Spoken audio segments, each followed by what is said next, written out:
Raj TV viewers எல்லாருக்குமே வணக்கம் and welcome to our show சரித்திர நாயகன் சிவாஜி கணேசன்.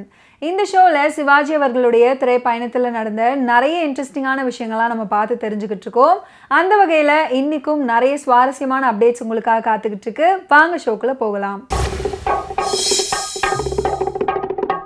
மனோகரன் அப்படின்ற கேரக்டருக்கு தன்னுடைய மிரள வைக்கும் நடிப்பால் புத்துயிரூட்டி அந்த கதாபாத்திரத்தை தமிழக மக்களின் நெஞ்சில் ஆழ் புதைத்த நடிகர் திலகத்தின் திறமையை எப்படி பாராட்டினாலும் தகும். 1952 பராசக்தியில் அறிமுகமாகி தனது 10வது படமான மனோகராவில் உடலும் முகமும் வனப்பேறி நடிப்பிலும் மெருகேறி இருந்தார் நடிகர் திலகம். இந்த மனோகரா திரைப்படம் வந்ததும் சிவாஜி அவர்களும் கண்ணாம்பாவும் ரொம்ப கத்தி வசனம் பேசினதால ஆஸ்பத்திரியில பக்கத்து படுக்கையில அட்மிட் ஆனாங்களாம். மகனே மனோகரா, பொறுத்தது போதும் பொங்கி எழு. தன் மகனின் வீரத்தை பாசத்தால் கட்டி போட்டிருந்த ஒரு அன்னை அதை உடை தெரியும் காட்சி. படத்தை பார்த்தவங்க பார்க்காதவங்க அப்படின்னு பாகுபாடு இல்லாமல் அனைவர் மனதிலும் நிலைத்து நின்ற வசனம் இது. வீரத்தாயை கண்முன்னே கொண்டு வந்தவர் கண்ணாம்பா அவர்கள்.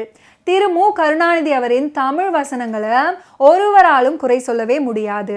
குறிப்பாக 1950-60களில் வெளியான படங்களில் திரு மு கருணாநிதி எழுதிய வசனங்களுக்காகவே படம் பார்த்த பலர் பின்னால் அவருடைய அரசியல் தொண்டர்கள் ஆனாங்க.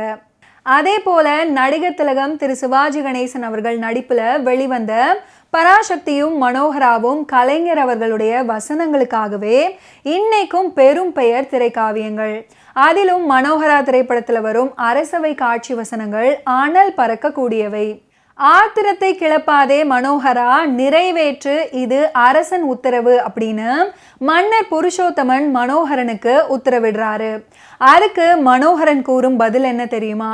அரசன் உத்தரவு என்ன, ஆண்டவன் உத்தரவுக்கே காரணம் கேட்க ஆரம்பித்து விட்டார்கள் இப்போது அப்படின்னு கம்பீரமாய் பேசுவாரு.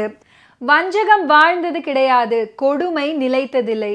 இதோ பார், உன் பொருட்டு விழா நடைபெறுகிறது, விழாவுக்கு நீ வந்துதான் தீர வேண்டும் என்று மந்திரி சத்யசீலர் மனோகரனிடம் கூறும் காட்சியில நடிகர் திலகம் அறிமுகமாவாரு. வீரமாக நடந்து வரும் கால்கள் மட்டுமே காண்பிக்கப்படும்.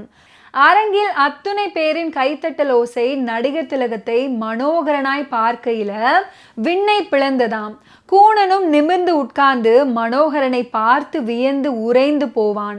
அப்படி ஒரு கம்பீரம். மனோகரன் என்ற கேரக்டருக்கு வார்த்தை எடுக்கப்பட்டது போல அப்படி ஒரு வேட பொருத்தம். ஒரு காட்சியில நாடகத்துக்கு மந்திரி அழைக்கும் போது அவரிடம் அங்கே வசந்த சேனை வருவாள் என்ற கோபத்தை காட்டி சீறுவார். அப்போது எதிர்பாராமல் தாய் பத்மாவதி அங்கே வந்து மனோகரன் கட்டாயம் நாடகத்துக்கு வருவான் அப்படின்னு திட்டவட்டமாக சொல்ல செய்வதறியாது ஒரு கணம் திகைத்து நின்று தாய் சென்றவுடன் மந்திரி சத்யசீலரை முறைப்பார்.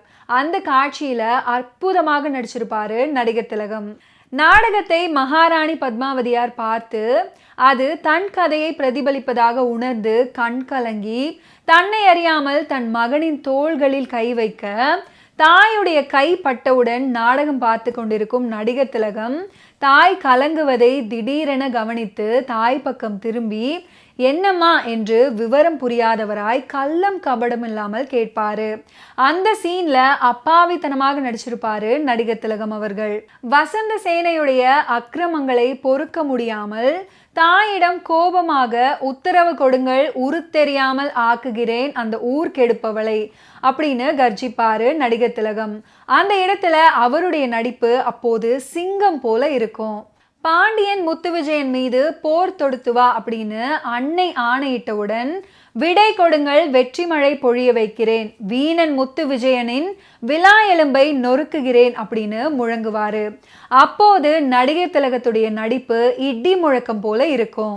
போர்ல பாண்டியனை வென்று கூடாரத்துல ஓய்வெடுத்து கொண்டிருக்கும் போது பாண்டியனுடைய மகள் விஜயால் பழி தீர்க்க போர் வீரன் போல ஆண் வேடம் தரித்து மனோகரனை கொல்ல வந்து கையும் களவுமாக மாட்டிக்குவாங்க.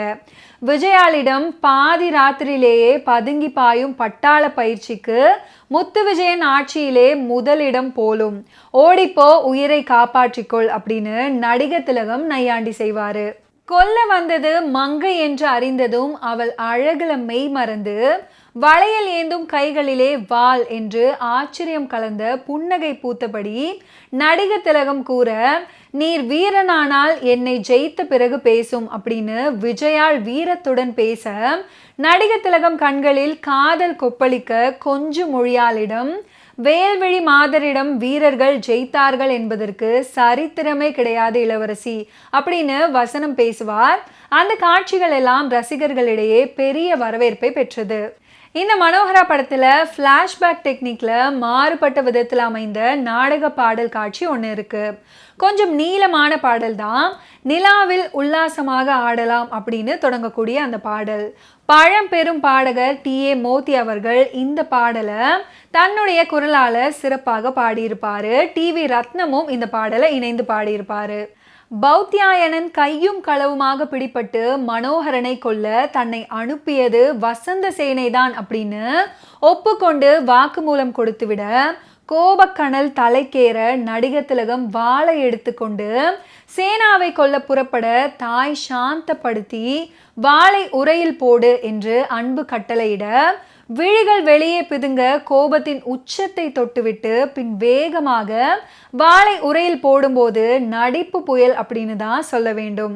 பாண்டியனை கொன்று ரத்தின சிம்மாசனத்தை கைப்பற்றி கொண்டு வந்தும் தாய் அமர வேண்டிய அதே ரத்தின சிம்மாசனத்துல, அதுவும் கொலு மண்டபத்தில் அனைவர் முன்னிலையிலும் வசந்த சேனா அமர்ந்து அதுவும் தனக்கு வெற்றி மாலை சூட்ட வரும்போது அவமானத்தால் கொந்தளித்து வாளை உருவி அவளை கொல்ல போக, சத்தியசீலர் தாயுடைய கட்டளைய மனோகரனிடம் ஞாபகப்படுத்த, ஒரு வினாடியில மந்திரி சத்தியசீலர் பக்கம் திரும்பி புயல் போல சீறி, மறுபக்கம் தடுக்கும் நண்பன் ராஜபிரியன் பக்கம் திரும்பி கோபம் கண்ணை மறைக்க அவனை வேகமாக ஒரு அறைந்து, அடுத்த கணம் தானே உயிர் நண்பனை அறைந்து விட்டோமே அப்படின்னு திகைத்து நின்று ஒரு வருத்த தொனியை முகத்தில் ஒரு நொடியில பாதி நேரத்துல பிரதிபலித்து விட்டு பின் மீண்டும் கோபத்துடன் புலி பாய்ச்சலில் புலி அதிர நடப்பார்.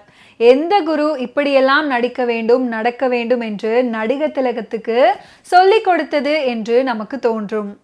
ஓகே வியூவர்ஸ், இன்னைக்கு நிகழ்ச்சியில நடிகர் திலகம் சிவாஜி கணேசன் அவர்களுடைய திரைப்பயணத்தில் நடந்த நிறைய சுவாரஸ்யமான தகவல்களை நம்ம பார்த்து தெரிஞ்சுக்கிட்டோம். அடுத்தடுத்த எபிசோட்ஸ்ல சந்திப்போம். நன்றி, வணக்கம்.